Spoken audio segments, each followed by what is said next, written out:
TDP అధినేత చంద్రబాబు నాయుడు జనసేన అధినేత పవన్ కళ్యాణ్ పై మంత్రి అంబటి రాంబాబు ఘాటు విమర్శలు చేశారు.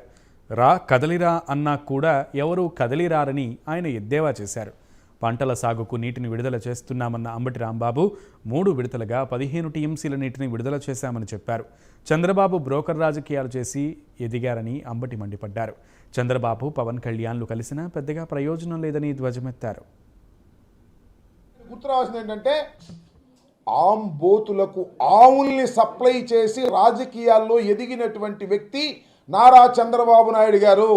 ఆయనకి ఏ విధమైనటువంటి రాజకీయ క్వాలిఫికేషన్స్ లేకపోయినా మోసాలు చేసి ఆంబోతులకు ఆవుల్ని సప్లై చేసి రాజకీయాల్లో ఎదిగినటువంటి ఒక బ్రోకర్. రా కదలిరా అంటాడు. ఎక్కడ వచ్చేది కదిలి వచ్చేది? రా అంటే ఎవరు వస్తారు? కదలడం అంటే ఎవరు వస్తారు? రా కదలిరా అంటే అక్కడ చచ్చింది గొర్రె. తెలుగుదేశం చచ్చి ఉంది. ఇంకా రా అంటే అది రాదు, కదిలిరా అంటే అది కదిలి వచ్చే పరిస్థితి లేదు.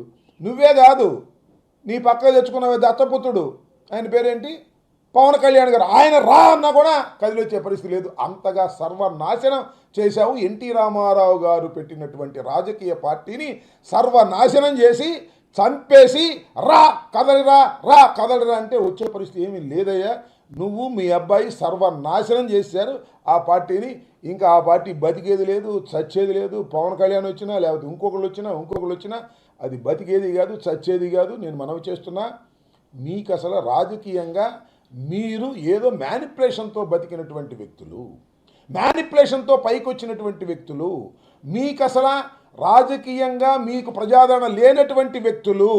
ఆ రోజున కాంగ్రెస్ పార్టీలో చీలికలు ఉండటం వల్ల మీరు అలా ఎదిగారు తప్ప, కాంగ్రెస్ పార్టీ నుంచి వచ్చి మీరు రాజకీయంలో ప్రజాదరణ కలిగినటువంటి నాయకులు కాదు. Is a manipulator.